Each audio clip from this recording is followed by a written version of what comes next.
Pengorbanan Ismail. Ibrahim meninggalkan anaknya Ismail di Mekah, akan tetapi sering menjenguknya. Pada salah satu kunjungannya, Ibrahim melihat dalam tidurnya bahwa Allah menyuruhnya menyembelih putranya Ismail. Mimpi nabi-nabi adalah benar, karena ia sama dengan wahyu dari Allah.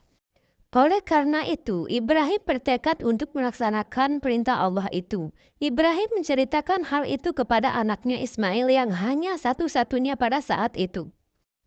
Maka Ismail menjawab, "Wahai ayahku, lakukanlah apa yang diperintahkan Allah kepadamu, dan engkau akan mendapati aku sebagai orang yang sabar dan rela dengan kehendak Allah itu." Setelah keduanya sepakat dan bertekad melaksanakan perintah itu, maka Ibrahim membaringkan putranya dengan wajah terlungkup, agar ia bisa menyembelih dari belakang dan tidak memandang wajah anaknya ketika menyembelih. Ibrahim mulai menyembelih, namun pisaunya tidak mempan. Dan ketika itu Allah berseru kepadanya, "Hai Ibrahim, berhentilah menyembelih anakmu.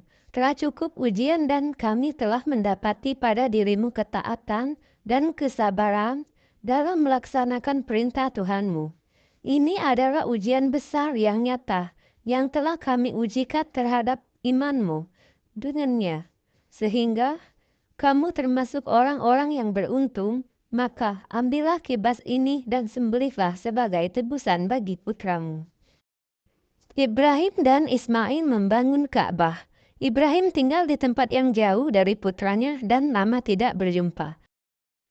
Kemudian ia datang kepada putranya untuk urusan yang besar, yaitu Allah telah menyuruhnya membangun Ka'bah di Mekah, agar dijadikan rumah pertama yang dibangun untuk beribadah kepada Allah. Ibrahim datang menemui putranya dan menceritakan maksudnya untuk membangun Ka'bah. Sebagaimana diperintahkan Allah kepadanya, Ismail menjawab, "Laksanakanlah apa yang diperintahkan Tuhan kepadamu, dan aku akan membantumu dalam urusan besar ini." Maka mulailah keduanya membangun Ka'bah hingga selesai.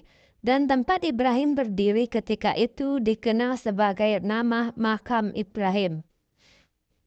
Kemudian Allah Subhanahu wa Ta'ala memberi wasiat kepada Ibrahim dan Ismail untuk membersihkan rumah tersebut, Ka'bah, dari kotoran dan syirik, serta penyembahan berhala, supaya ia suci bagi orang-orang yang bertawaf dan beriktikaf dan dalamnya untuk beribadah, serta orang-orang ruku dan sujud kepada Allah.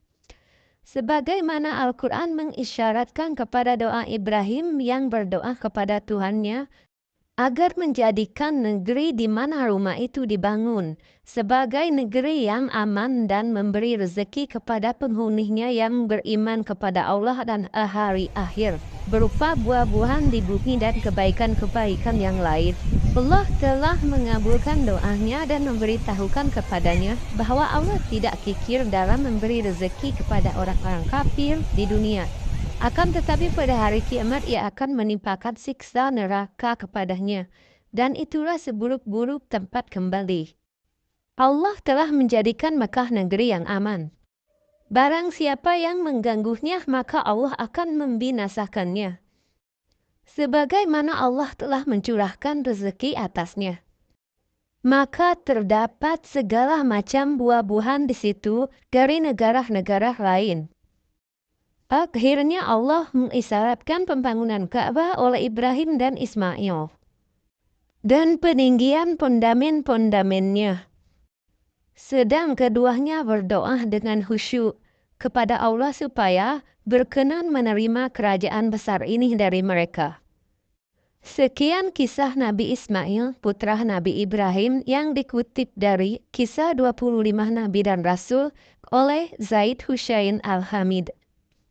Mohon maaf bila ada kata-kata yang salah dan gambar-gambar yang tidak berkenan. Wassalamualaikum warahmatullahi wabarakatuh.